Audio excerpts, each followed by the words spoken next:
Love, love, love. I support anything Ricky Rose do. Anything he do. Bel Air, anything. I'm just here to support her, and she's one of like our generation's greatest voices along. Did you know that most artists Diddy holds closest weren't always the industry's favorites? Some were underdogs, some were controversial, and a few were almost written off completely. But Diddy saw something in them the world didn't, and gave them the kind of loyalty money can't buy. From private jets to life-changing mentorship, these 7 names reveal the real inner circle of a man who built more than a label. He built a legacy. Let's start with number 7, Machine Gun Kelly. When Diddy signed MGK back in 2011, the decision raised eyebrows across the industry. MGK wasn't the polished pop star or suave rapper that labels typically backed. He was brash, inked up, and raw. An underdog from Cleveland with a chip on his shoulder and a mic like a loaded weapon. But Diddy saw potential where others saw chaos. He believed in MGK's hunger, his defiance, his edge. "I knew he was going to be a star," Diddy once wrote on Instagram. "Didn't know how, but I knew." That quote became prophetic. Despite early skepticism, MGK's breakout mixtapes like Lace Up started building traction, and Diddy stayed in his corner. And in one unforgettable bad boy hangout, Diddy surprised MGK with a gold plaque, an unexpected moment of recognition that marked how far MGK had come. MGK, wild boy, and shout out to his whole Let me hold crew. something, nigga. That simple gesture wasn't just about sales, it was about respect. Then came the Eminem beef in 2018, which could have derailed any young artist's career. But instead of folding, MGK leaned in, dropping Rap Devil and igniting one of the most talked about rap feuds of the decade. And again, Diddy didn't flinch. He didn't distance himself. He stood back and let MGK fight his battle. But perhaps the biggest twist came when MGK flipped the script and pivoted to punk rock. A risky move? Absolutely. But Diddy didn't just support it, he embraced it. With Tickets to My Downfall, MGK hit #1 on the Billboard 200, reinventing himself and shocking the industry. #1 albums on the Billboard 200 charts. My brother, Machine Gun Kelly! And through every transformation, Bad Boy remained his home. When MGK was asked in an interview what he'd make Diddy do for a day, his answer was unexpected but powerful. He said he'd just have Diddy come chill at his house, no industry people, no cameras, just real vibes. I'd have Diddy come kick it at our house with none of his people. All right. None of his people, just him. Then he summed it up best. Diddy is a walking corporation. But that motherfucker, big walking corporation smells. And yet, he gave MGK the one thing most corporations never offer: unconditional belief. No micromanaging, no image control, just room to grow, fall, and evolve. And that belief paid off, in charts, in impact, and in legacy. Next is number 6, Janelle Monáe. Janelle wasn't looking for a label. She was searching for freedom. Not just freedom to make music, but freedom to create without limits, to be bold without compromise. And that's exactly what caught Diddy's attention. He discovered her on MySpace, drawn in by her sound, her visuals, and her vision. But when she didn't respond to his messages, Diddy didn't just let it go. He called Big Boy of Outkast and tracked her down himself. Big Boy from Outkast, and I called Big Boy because I hit on MySpace and she didn't hit me back. So, so I had to use other angles, and I finally tracked her down. When they finally spoke, he didn't offer control. He offered amplification. He told her, "I don't want to change anything. I just want the world to hear you." And he meant it. Diddy partnered with Janelle through her own label, Wonderland Art Society, allowing her to retain her full creative independence. You know, she does her own thing, and I'm just here to support her. She was unlike anything in the industry, a genre-bending, tuxedo-wearing, cyber soul powerhouse. For Diddy, this wasn't just another signing. He once described her as possibly the most important signing of my career, and Janelle felt it too, calling it one of the most beautiful partnerships of my life, and credited him for opening the doors for her. But he opened up doors for me. In a world where most execs try to mold artists, Diddy gave her wings instead. Because to him, she wasn't just talented, she was fearless, and that made her unforgettable. Which brings us to number 5, Rick Ross. Some friendships start in studios, others on tarmacs. For Rick Ross and Diddy, it was both. Their bond wasn't just rooted in music, it was about vision, wealth, and power. Both men came up with a hustler's mentality, and when their paths crossed, the respect was instant. Diddy didn't just collaborate with Ross, he amplified him. He appeared on tracks, co-signed him in interviews, and showed up for Ross's events. And when Ross launched his now iconic car show at his Promised Land estate in Georgia, Diddy didn't just send well wishes.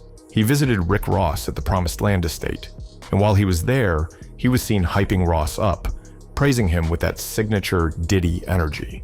That viral moment became a symbol of how far both men had come, not just as artists, but as black entrepreneurs who turned their dreams into kingdoms. The boy cold, man. You gotta give it to him, man. Thank God made a rosé. These weren't just cameos, this was real alignment. Ross later said, "When it comes to a certain level of motivation, you can only come to individuals like Diddy." Listen, man, when it comes to that, certain levels of motivation, you can only come to certain individuals. He credited him for elevating his business and other people's. And Diddy, never one to hold back, called Ross a hustling mother. You a hustling mother. I just want to take my hat off to you, give you your flowers. And then he declared that he will always support anything Rick Ross does. Love, love, love. I support anything Ricky Rose do. Anything he do. Bel Air, anything. In an industry where competition usually kills connection, their friendship stood tall. No jealousy, no politics, just mutual respect between two self-made moguls. Because when you're a boss and you see another boss, you don't battle, you build. Now let's talk about number 4, French Montana. Some friendships in hip-hop are built in studios, others at 30,000 feet. When Diddy met French Montana in Las Vegas, it wasn't just a handshake and a photo op, it was a life-changing moment. According to French Montana, Diddy looked at him and asked if he was going back to New York tomorrow, then asked him to get on Diddy's jet with his friends. I was like, you going back to New York tomorrow? I'm like, yeah. He's like, come on, get on my jet. We're gonna go back together. Come on, bring all your friends too. That invitation wasn't just about transportation, it was about trust. French, a Moroccan immigrant who grew up in the South Bronx, had hustled his way from battle DVDs to rap blogs to becoming one of the hottest unsigned names in the game. And Diddy, he saw that hunger, that ambition, that edge. Not long after that flight, French signed a $2 million deal with Bad Boy, but their relationship went beyond contracts and charts. Diddy became a mentor, schooling him on business, branding, and generational wealth. French credits Diddy for teaching him about investments, real estate, and how to play the long game in an industry built on short wins. And the respect was mutual. Diddy called French family and stood beside him during his most impactful moment, when French built a hospital in Uganda after visiting with Global Citizen. Diddy praised him for it publicly, calling him not just a rapper, but a humanitarian. "He's my best friend," Diddy said. And in an industry full of fake smiles and forced alliances, their bond has stood the test of time, real, rooted, and built to last. Coming in at number 3, Usher. Imagine being just 14 years old and stepping straight into the orbit of one of hip-hop's most powerful moguls. That was Usher Raymond in the early 90s. Young, gifted, and determined, Usher was sent to live with Diddy in New York as part of what insiders called the Puffy Flavor Camp. That was L.A. Reid's idea, right? We're sending you New over York to City. something called Puffy Flavor Camp. There you go. To learn Flavor Camp. Yeah, Flavor that's what it Camp. was called. A rigorous artist boot camp that aimed to shape raw talent into superstar material. But this wasn't just about music lessons. Usher was learning the ropes of the music industry in real time, from branding to performance, discipline to hustle. Diddy taught me how to hustle, how to move, Usher later recalled. He made me understand what it means to work. It wasn't always smooth sailing. There were growing pains, creative differences, and years where the two drifted apart. But that early mentorship laid a foundation neither of them forgot. When they reunited for the hit single I Need a Girl, Part 1, the chemistry was still there. And over the years, they've continued to show up for each other on red carpets and interviews and behind the scenes. To Diddy, Usher was more than a talented teen. He was someone who came through the fire and earned his spot, not just a protege, but family, through the grind, through the growth, and through the years. Now at number 2, Mary J. Blige. Mary wasn't just a collaborator, she was family. Long before the accolades and Grammys, she was a Bronx girl with a raw, aching voice and a story to tell. In 1992, Diddy, then just beginning to make waves in the industry, recognized something in her that others couldn't yet see. He stepped in to shape her debut album, What's the 411, into a culture-shifting moment that fused hip-hop swagger with soul-bearing R&B.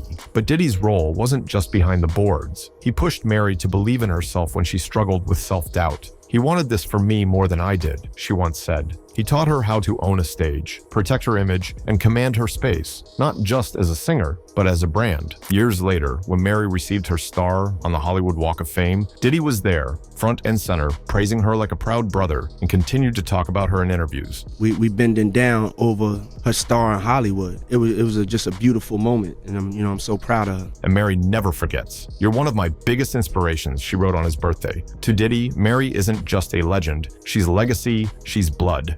And finally, number 1, the notorious Big. Before he was Biggie Smalls, he was Christopher Wallace, a young hustler caught between street survival and lyrical brilliance. In his early years, he dabbled in drug dealing, trying to support his daughter and navigate life in the heart of Brooklyn. But everything changed when Diddy entered the picture. He took me out of a dangerous game, you know what I'm saying? I mean, I was selling real hard, you know? When I got the record deal, all I got cut short, so. In 1993, Diddy took a chance on him. He saw past the baggy clothes and street rep and recognized a generational voice. He signed Biggie to his brand new label, Bad Boy Records. What followed was nothing short of history in the making. Tracks like Juicy, Big Papa, and More Money, More Problems turned Biggie into the face of East Coast hip-hop and the crown jewel of Diddy's empire. But what really sealed Biggie as Diddy's all-time favorite wasn't the success. It was the pain that followed. After Biggie was tragically gunned down in LA in 1997, Diddy didn't just grieve. He carried a deep sense of guilt. He once opened up and said he's always felt responsible for what happened, because at the end of the day, Biggie was his artist, and they were in it together. I think I always feel some sort of, responsibility because I'm in this thing with him. Biggie was supposed to leave for London that night. Diddy let him talk him into staying. That one decision still haunts him. And, I let him talk me into, not going to London and staying in LA. And that's something that really bothered me. To honor Biggie's legacy, Diddy released I'll Be Missing You, a global anthem of grief that shattered records and hearts alike. And every single year since, Diddy posts memories, photos, and reflections, not for attention, but out of obligation, a duty to never let the world forget. Biggie's death didn't just leave a void in hip-hop, it changed Diddy forever. From that moment on, loyalty wasn't just a buzzword to him, it became a mission, and that's what ties this entire list together. These aren't just Diddy's favorite artists, they're reflections of different parts of his journey: the hustler, the visionary, the healer, and the believer. And maybe that's the real secret behind his empire. It wasn't built on money alone, it was built on who he chose to stand beside. But what do you think? Was this Diddy's ultimate loyalty list? Or are there more names hiding behind the curtain? Drop your thoughts below and stay tuned for what's coming next.